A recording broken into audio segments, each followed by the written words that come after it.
오늘 우리에게 주신 하나님의 말씀 받겠습니다. 창세기 41장 17절부터 40절입니다. 우리 자리에서 다 일어서서 하나님의 말씀 받겠습니다.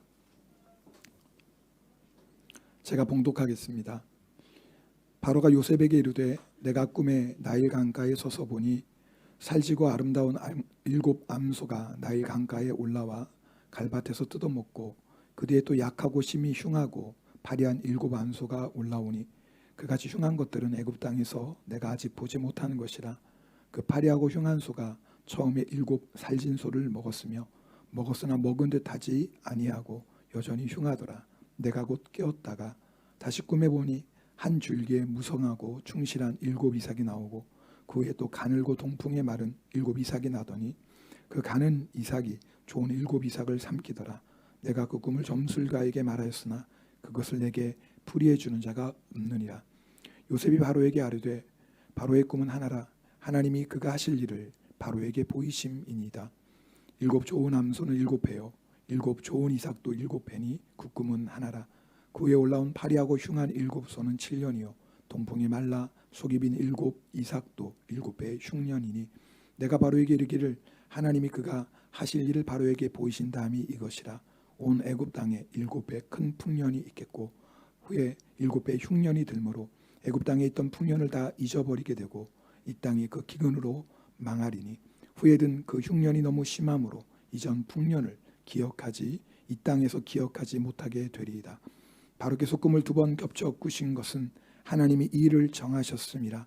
하나님이 속히 행하시리니 이제 바로께서는 명철하고 지혜 있는 사람을 택하여 애굽 땅을 다스리게 하시고 바로께서는 또 이같이 행하사 나라 안에 감독관들을 두어 그 7배 풍년에 애굽 땅의 5분의 1을 거두되 그들로 장차올 풍년에 모든 곡물을 거두고 그 곡물을 바로의 손에 돌려 양식을 위하여 각 성읍에 쌓아두게 하소서. 이와 같이 그 곡물을 이 땅에 저장하여 애굽 땅에 임할 7배 흉년에 대비하시면 땅이 흉년으로 말미암아 망하지 아니하리이다. 바로와 그의 모든 신하가 이 일을 좋게 여긴지라. 바로가 그의 신하들에게 이르되 이와 같이 하나님의 영에 감동된 사람을 우리가 어찌 찾을 수 있으리요 하고 요셉에게 이르되 하나님이 이 모든 것을 내게 보이셨으니 너와 같이 명철하고 지혜 있는 자가 없도다. 너는 내 집을 다스리라. 내 백성이 다 내 명령에 복종하리니 내가 너보다 높은 것은 내 왕자뿐이니라. 아멘. 하나님의 말씀입니다. 자리에 앉겠습니다.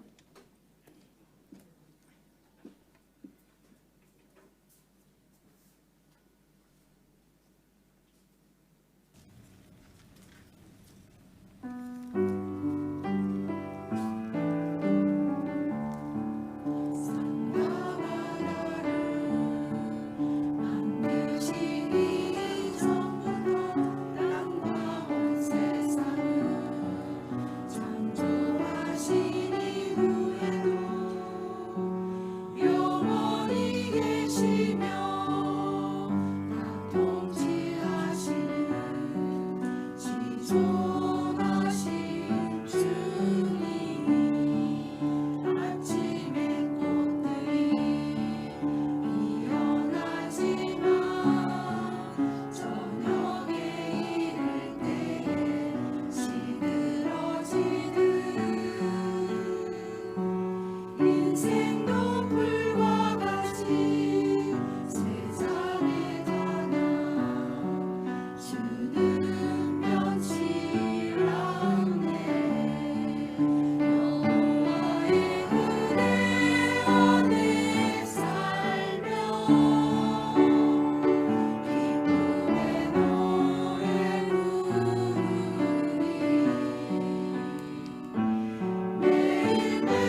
네, 감사합니다.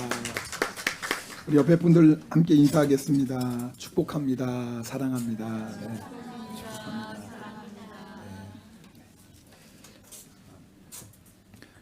요셉이 애굽왕 바로에게 꿈을 해석해 주는 내용이 오늘 여러분 함께 읽은 성경 말씀입니다. 그 꿈은 7해 풍년, 그 다음에 7해 기근에 대한 말씀입니다.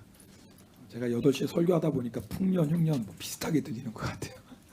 그래가지고 흉년을 기근으로 하는 게 여러분 듣기 좀 편하실 것 같아요. 하나님께서 왜 바로에게 이와 같이 꿈을 꾸게 하셨을까요? 그 꿈을 통해서 요셉을 애굽의 총리로 세우시고요. 그 다음에 요셉의 그 총리로 세우신 요셉을 통해서 가나안 땅에 있는 야곱의 가족들 70명이 애굽으로 오게 되잖아요. 그리고 그 가족이 430년을 애굽에서 살면서 장정만 60만 명이 되는 민족이 돼요. 하나님의 계획입니다. 하나님은 이 일을 통해서 아브라함에게 하신 약속을 성취해 가시고요. 창세기 3장에 보면 여러분 여자의 후손 뱀의 머리를 밟으실 우리를 구원하실 예수 그리스도에 대한 예언을 이루어 가시는 거예요.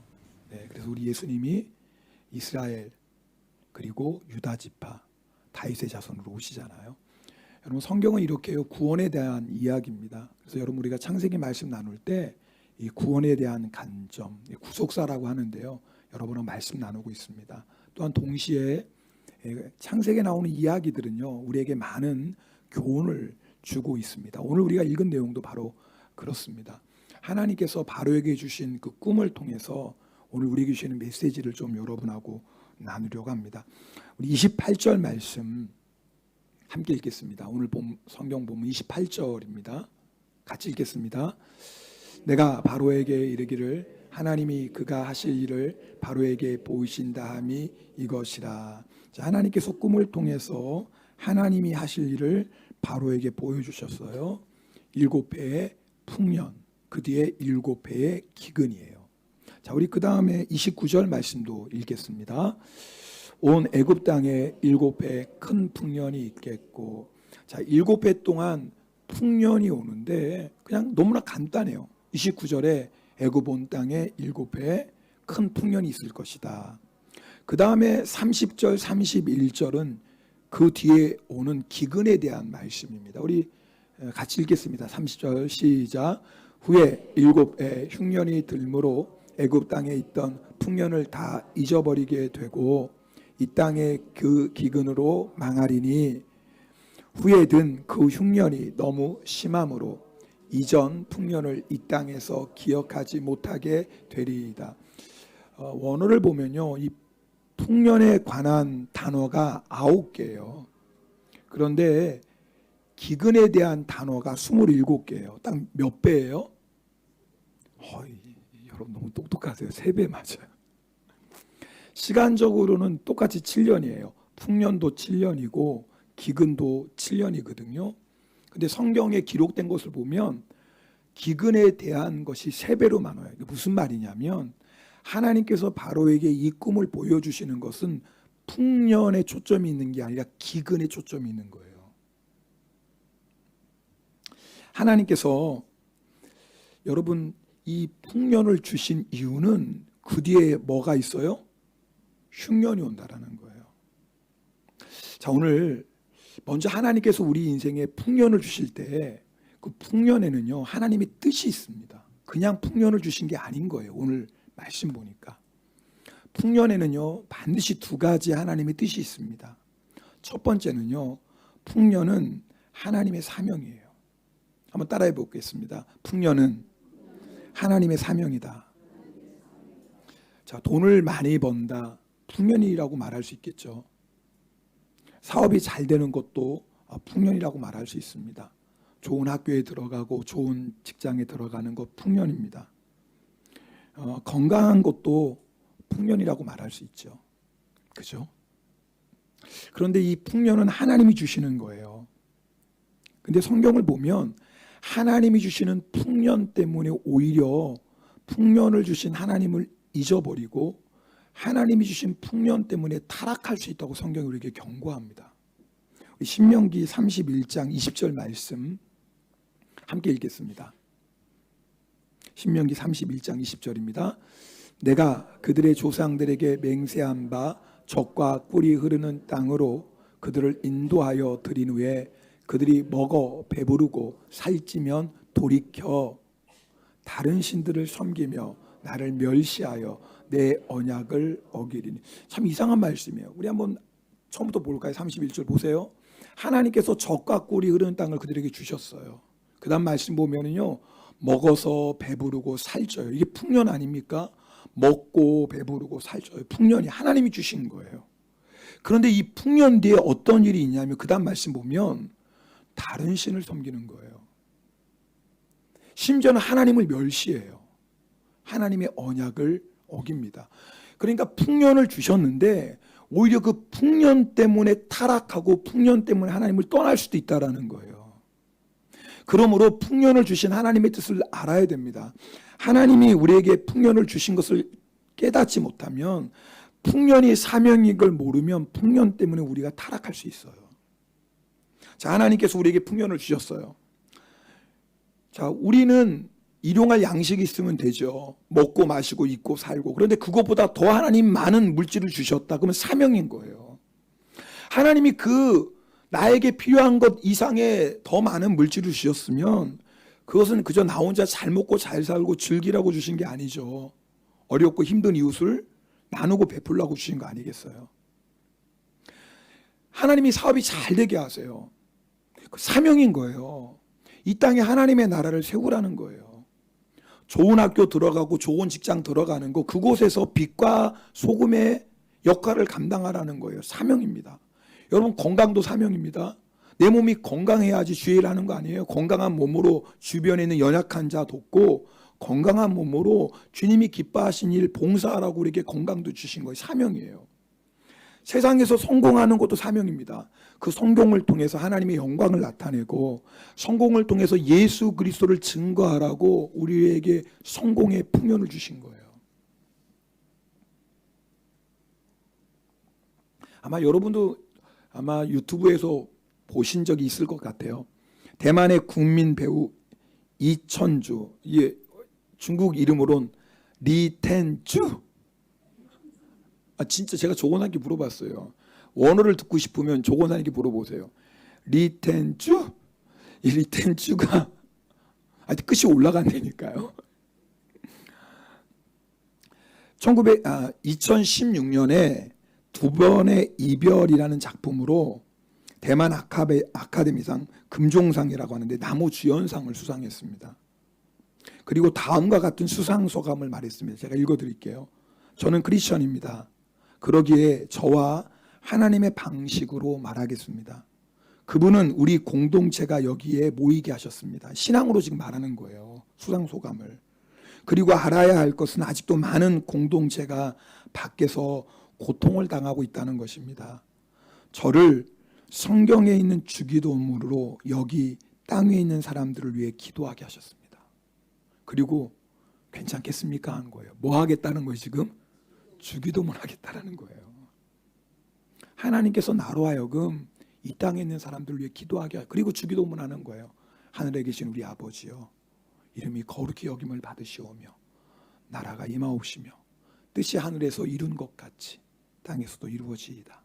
오늘날 우리에게 일용할 양식을 주옵시고 우리가 우리에게 죄 지은 자를 사하여 준 것 같이 우리 죄를 사하여 주시옵고 우리를 시험에 들게 하지 마옵시고 다만 악에서 구하옵소서. 대개 나라와 권세와 영광이 아버지께 영원히 있사옵나이다. 이게 수상소감이었어요. 대만은요 불교와 도교가 주를 이루는 나라입니다. 그 나라에서 리텐주 이 수상소금은요 대만 국민들에게 충격적인 일이었습니다.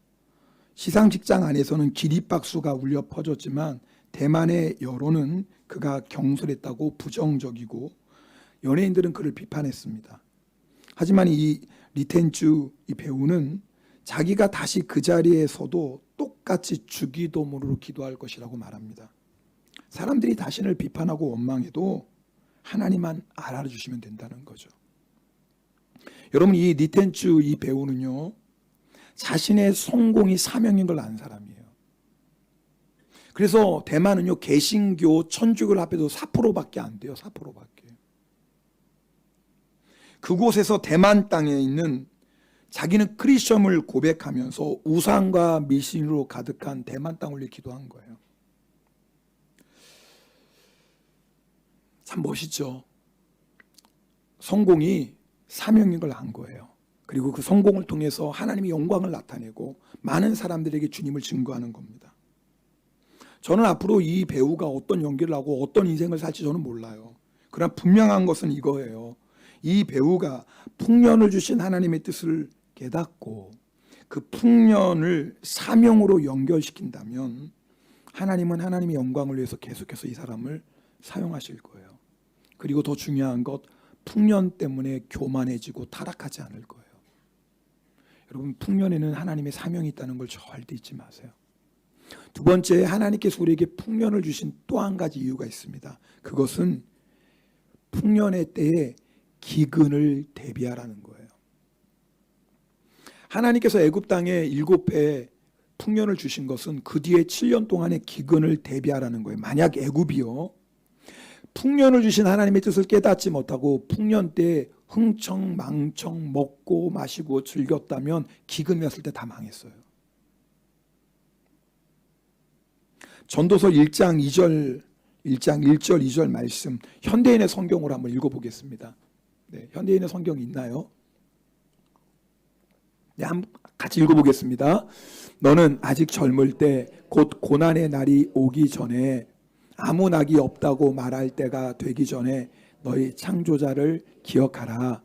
내가 너무 늙어 해와 달과 별이 보이지 않고 슬픔이 떠날 날이 없을 때 그를 기억하려고 하면 늦을 것이다. 잘 보세요.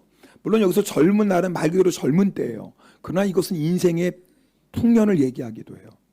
자, 이 인생의 풍년 때 해야 될 게 있어요. 하나님을 기억하는 거예요. 그 인생의 풍년의 때에 하나님을 기억하고 하나님을 경외하고 하나님을 섬기고 내 믿음을 반석 위에 든든히 세우라는 거예요. 그런 사람은요 늙어서도 흉년이 와도 기근이 와도 흔들리지 않아요. 그런데 풍년의 때에 기근을 준비하지 않으면 뭐예요? 오늘 마지막 말씀 보니까 2절에 보니까 늦을 것이다요. 맞죠? 풍년의 때에 기근을 준비하지 않았어요. 근데 기근이 오면 그때는 기근의 때에는 준비할 시간이 없어요.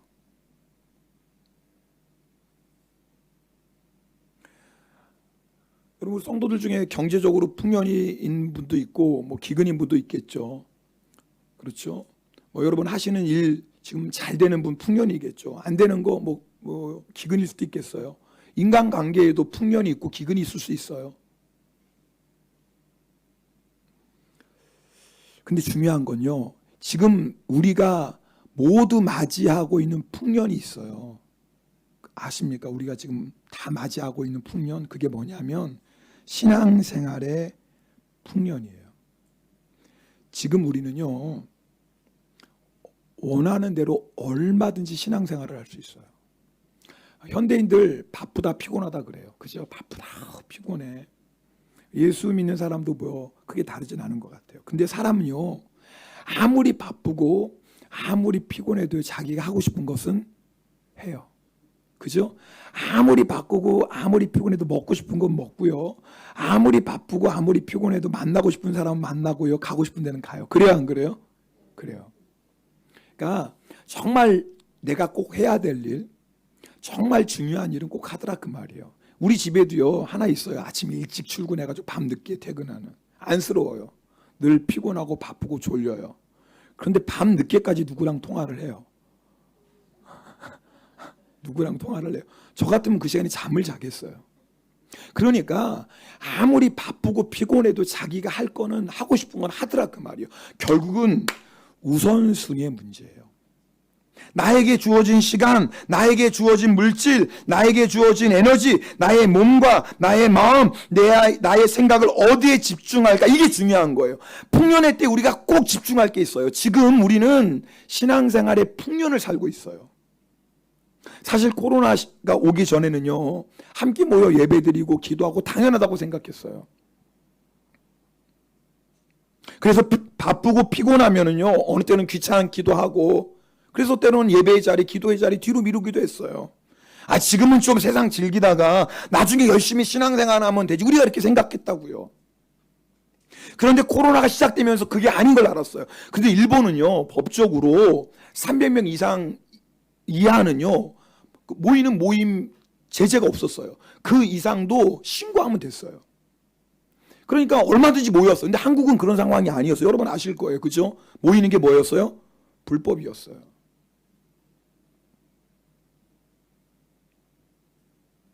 그러니까 우리가 함께 모여 예배 드리는 게 당연한 게 아니었던 거예요. 함께 모여 막 쥐어 부르짖고 기도하는 게 당연한 게 아니었어요. 저희 금요 성령 집회 한 달에 한 번씩 의자 뒤로 미루고 앞에 방석 깔고 다 소개별로 쥐어 막 부르짖고 기도했어요. 3년 동안 못했어요. 물론 예배는 드렸지만 코로나 때문에. 그러니까 우리가 손을 붙잡고 쥐어 부르짖는 게 이게 아무 때나 마음껏 할 수 있는 게 아니더라고요. 이게요. 지금 무슨 말씀 드리는지 알겠어요? 우리는 지금 신앙생활의 풍년의 때를 살고 있어요. 그러면서 한 가지 중요한 걸 깨달았어요. 하나님께서 우리에게 이런 신앙생활의 풍년의 때를 허락하신 것은 언제일지 모르지만 기근의 때를 준비하라는 거예요. 언제일지 모르지만 신앙생활 내 마음대로 내가 하고 싶다고, 내가 예배드리고 싶다고, 내가 모여서 기도하고 싶다고, 내가 모여서 교제하고 싶다고 할 수 없는 때가 와요. 그때가 온다고요. 언제인지 모르죠. 예수님께서 분명히 말씀하셨거든요. 마태복음 24장 9절에서 12절 말씀 함께 읽겠습니다. 마태복음 24장 9절에서 12절입니다. 함께 읽겠습니다.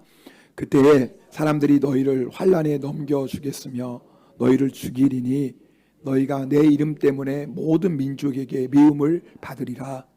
그때 많은 사람이 실족하게 되어 서로 잡아주고 서로 미워하겠으며 거짓 선지자가 많이 일어나 많은 사람을 미혹하겠으며. 지금 어떤 내용이에요? 그 다음요. 불법이 성함으로 많은 사람의 사랑이 식어. 지금 그때는 뭐예요? 이제 주님이 재림의 예수님 문 앞에 온 때예요. 마지막 환난의 때예요. 이때는 뭐예요? 신앙생활의 기근이 때예요. 우리가 마음대로 모여서 예배드릴 수 없는 때예요. 자, 지금 우리는 신앙의 풍년의 때를 살고 있어요. 하나님께서 우리에게 신앙생활의 풍년을 허락하신 이유가 뭐예요? 언제일지 모르지만 내 마음대로 함께 모여 예배드릴 수 없는, 내 마음대로 부르짖어 기도할 수 없는 그 흉년의 때를 뭐 하라는 거예요? 대비하라는 거예요.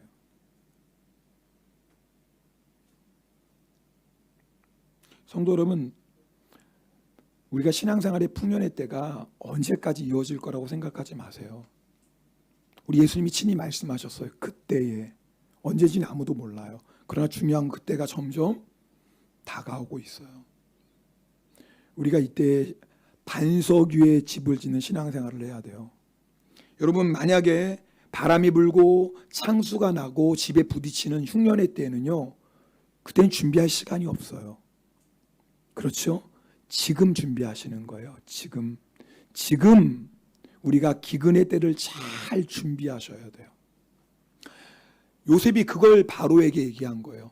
자, 풍년이 올 텐데 중요한 건 그 뒤에 오는 기근을 준비하라는 거예요. 참 놀라운 건 만약에 요셉과 같은 사람이 없었다면 애굽이 어떻게 됐을까요? 어땠을까요? 다 망했죠. 근데 애굽의 복이 뭐냐면 요셉이었어요. 요셉 때문에 애굽은 살았어요. 여러분 이런 생각이 들어요. 야, 우리도 요셉과 같은 사람 만나면 얼마나 좋을까, 우리 주변에. 그죠? 지금 내가 어떻게 하면 좋을까요? 아, 내 인생이 힘들고 어려운데 어떻게 하면 좀 좋을까요? 앞으로 어떤 일이 모르겠지만 불안하고 답답한데 좀 어떻게 하면 좋을까요? 아, 그래서 사람이 점집 가는 거 아니에요. 그죠? 그래서 사람 점집 가는 거예요. 어떻게 하긴 해야 되겠는데 어떻게 할지 모르는 거예요. 두려운 거예요. 답답한 거예요. 불안한 거예요. 근데 어떻게 할지 몰라요. 그러니까 뭐예요? 돈 들고 점집 가요. 그럼 더 무서운 건 뭔지 알아요? 교회 다니는 사람 중에서 점집 가는 사람이 있어요. 그럼 절대 그러시면 안 돼요. 큰일 납니다. 혹시 여러분 중에 예수 믿기 전에 그랬다면 회개하셔야 되고, 만에 하나 내가 예수 믿는데 점집 갔다, 이거 정말 무서운 죄예요. 귀신한테 점 보는 거예요.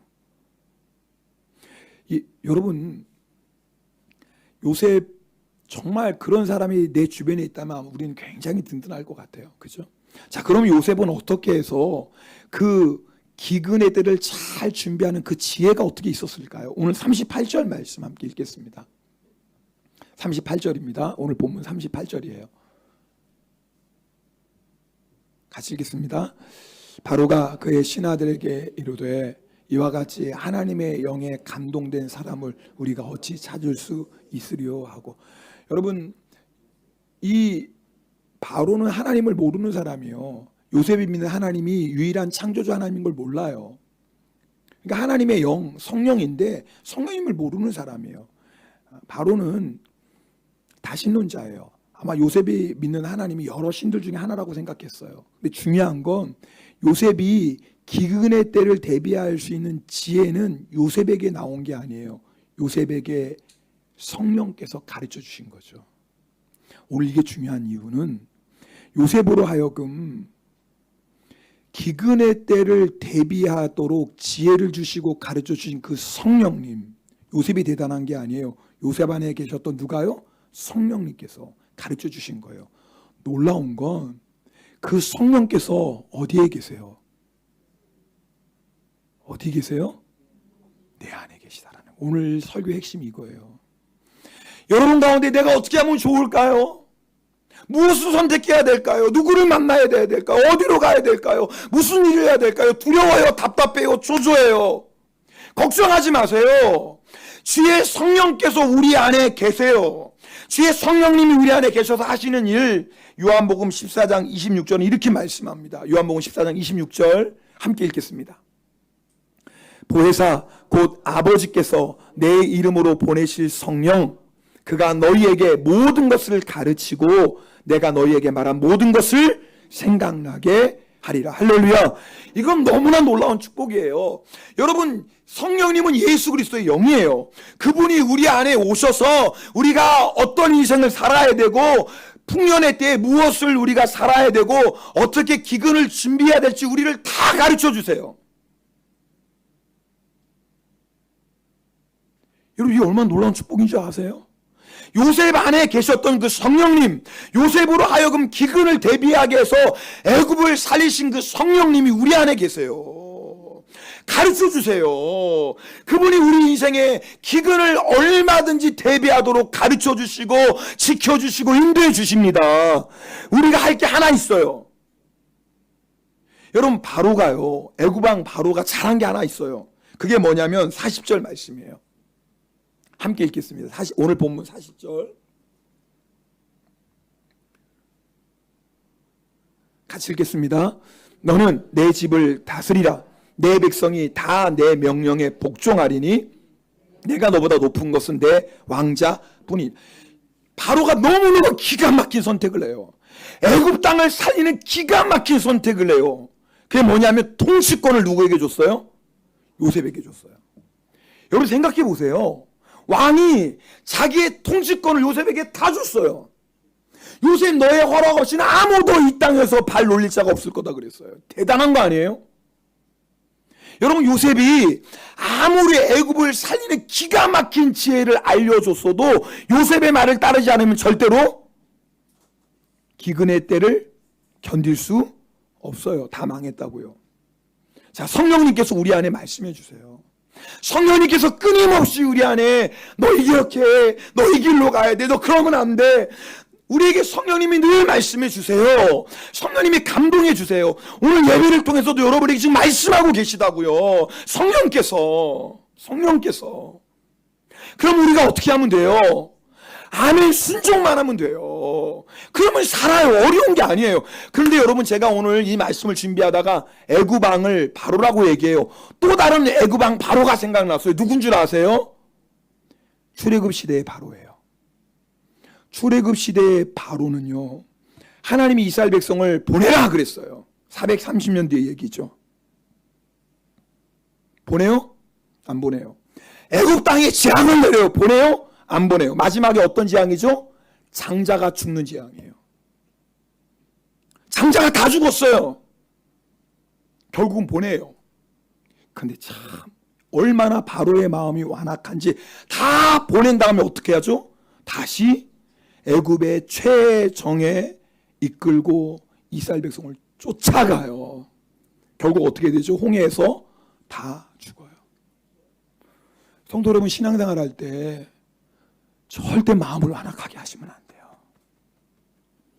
주의 성령께서 우리를 살리시려고, 주의 성령께서 우리를 대비시키시고, 주의 성령께서 우리로 하여금 가장 좋은 길로 가르쳐 주시고 인도하세요. 살 길을 알려주세요. 성령님이 오늘도 여러분에게 살 길을 알려주신다고요. 그 성령님의 음성에 아멘 순종만 하면 돼요. 여러분의 인생의 통치권을 성령님에게 들으십시오. 성령님께 들으세요. 그러면 성령님께서 우리를 살리세요.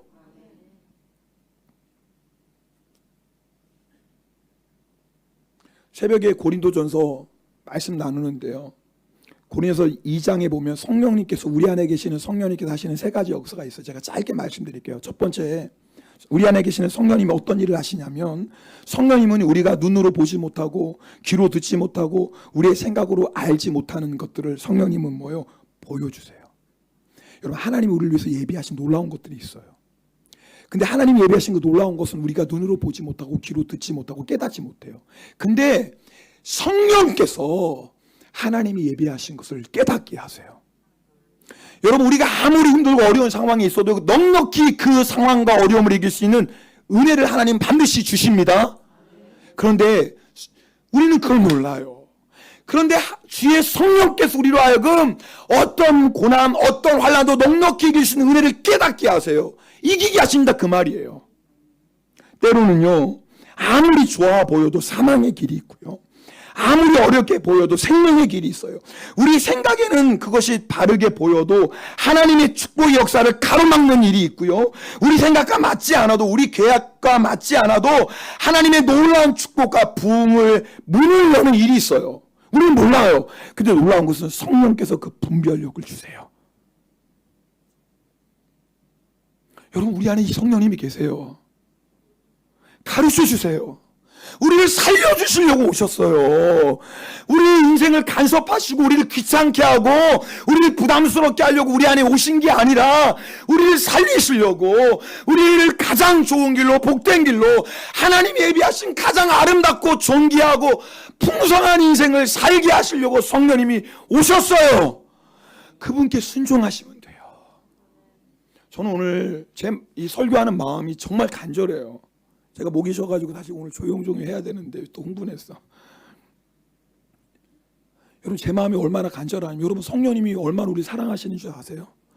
성령님이 우리 안에 오신 거 우리 살리시려고 오셨어요. 너무 좋으신 우리 하나님이세요. 여러분, 이 시간에 통치권을 성령님께 내어드리세요. 절대 성령님 앞에 고집 부리시면 안 돼요. 통치권을 내어드리고 순종하면 하나님이 예비하신 것을 보게 하시고, 어떤 환난도 고난도 이길 수 있는 은혜를 깨닫게 하시고, 하나님이 우리의 인생을 위해서 예비하신 그 복된 길로 한 걸음 한 걸음 인도해 가십니다. 오늘 그렇게 결단하는 시간 되시길 축복합니다. 우리 함께 찬양 드리겠습니다.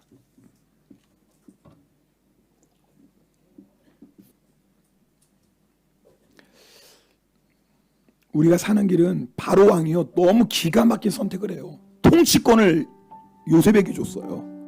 통치권, 그 나라를 다스린 통치권을 요셉에게 줬어요. 애굽이 살았어요. 우리도 똑같아요. 이 시간에 우리 인생의 통치권을 하나님께 드리세요. 여러분, 우리가 얼마나 어리석고 부족합니까? 근데 왜 내 힘으로 자꾸 내 지혜로 내 방법으로 살려고 해요? 그냥 다 성령님께 맡겨드리세요. 오늘 내가 사랑했던 것, 내가 의지했던 것 다 내려놓고 성령님만 따르겠습니다. 정말 주님만 따라가겠습니다. 우리 결단함의 이찬송 부르시고 기도하겠습니다.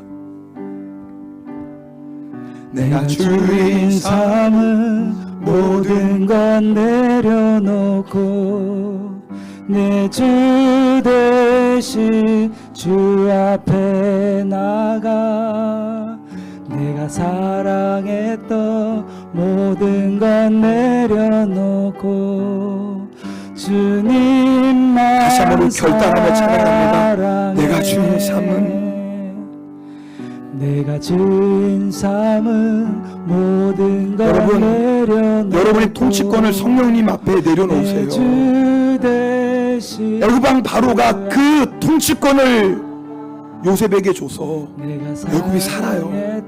오늘도 똑같습니다. 여러분의 인생의 주도권, 통치권 성령님께 드리세요. 그러면 여러분 우리 인생을 살리시는 성령의 놀라운 역사를 경험합니다. 주사랑, 주사랑, 거친 풍랑에도 깊은 바다처럼 나를 잠잠케 해 주사랑 내 영혼의 반석 그 사랑이 두 손 높이 들고 함께 찬양합시다. 주사랑, 주사랑 거친 풍랑에도 깊은 바다처럼 나를 잠잠케 해 주사랑 내 영혼의 반석 그 사랑 우리 받은 말씀 가지고 우리 함께 통성으로 기도합니다.